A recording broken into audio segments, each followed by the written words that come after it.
Baba na. Yan ito guys, may nabili yung tropa ko yan, si partner na ano, Honda Dio sa nagkakahalaghang.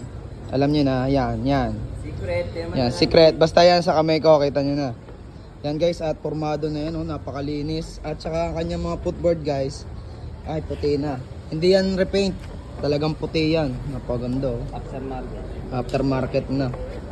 Ganda oh. Violet.